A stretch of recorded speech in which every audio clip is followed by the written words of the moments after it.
Mazungumzo kuhusu mpango wa kumaliza vita nchini Ukraine yamekamilika.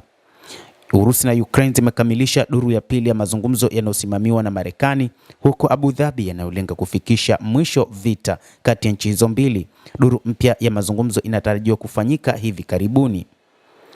Ukraine na Urusi zimehitimisha duru hiyo na ni katika kile ambacho mipango ni kufikisha mwisho mzozo mkubwa zaidi barani Ulaya tangu vita vikuu vya pili vya dunia, huku pande hizo mbili zikifanya ubadilishaji mkubwa wa wafungwa na kukubaliana kuanza tena mazungumzo ya hivi karibuni. Steve Witkoff, mjumbe maalum wa rais wa Marekani Donald Trump, alisema wajumbe kutoka Marekani, Ukraine na Urusi wamekubaliana kubadilishana wafungwa karibia 314 wa vita, jambo ambalo lilifanyika jana Alhamisi. Ilikuwa ni ubadilishanaji wa kwanza wa wafungwa kama huo katika kipindi cha miezi mitano.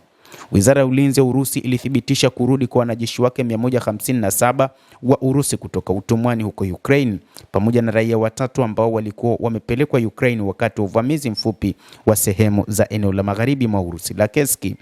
Wizara hiyo pia imesema kwa malipo ya wanajeshi 157 wa Ukraine waliokamatwa walikabidhiwa.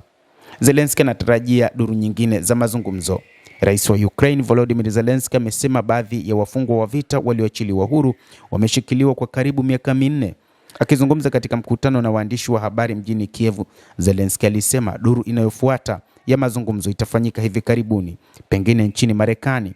Pia alisema ni muhimu kwamba vita hivi vifike mwisho kwa njia ambayo Urusi haipokei zawadi kwa uchokozi wake. Maana yake ni kwamba Ukraine haitakubali kuachia ardhi yake kama sehemu ya kumaliza mzozo huo. Witkoff aliandika kwenye jukwaa la mtandao wa kijamii la X akisema majadiliano yalikuwa ya kujenga na yalilenga jinsi ya kuunda mazingira ya amani ya kudumu. Alisema mazungumzo hayo yanaonyesha kwamba ushiriki endelevu wa kidiplomasia unaleta matokeo yanayoonekana na kuendeleza juhudi za kukomesha vita nchini Ukraine.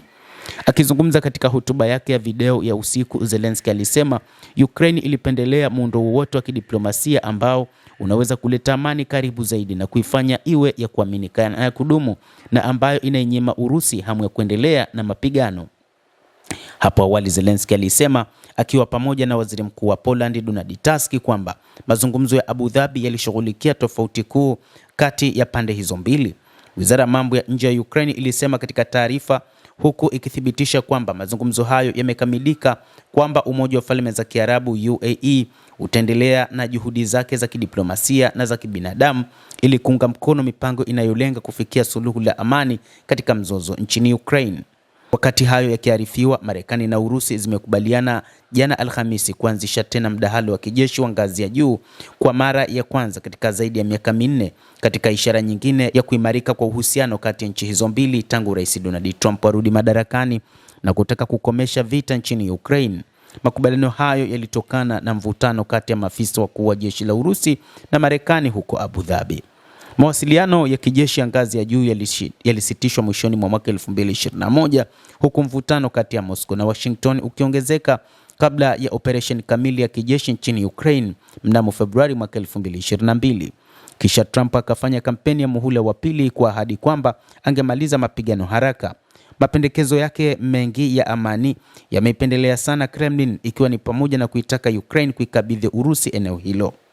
Kamandi ya Marekani barani Ulaya ilisema katika taarifa kwamba njia ya mawasiliano iliyorejeshwa itatoa mawasiliano thabiti ya kijeshi kati ya pande hizo mbili, huku pande hizo zikiendelea kufanya kazi kwa ajili ya amani ya kudumu.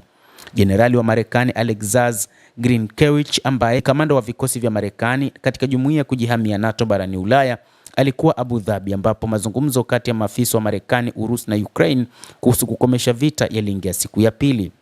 Wakati huo huo, Urusi iliongeza mashambulizi yake kwenye gridi ya umeme nchini Ukraine katika juhudi zinazoongezeka kuwanyima raia nishati na kudhoofisha usaidizi wa umma kwa mapigano, huku hasama ukiendelea katika mstari wa mbele wa vita wa takribani kilomita 1000 unaopita katika sehemu za mashariki na kusini mwa Ukraine.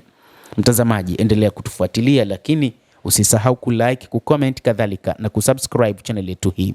Utakuwa ukipata habari hizi kwa mapana kupitia The World News. Mimi ni Adam Hussein, endelea kuwa nasi wakati wote, endelea kutufuatilia uyajue mengi yanayojiri katika ulimwengu hapa The World News.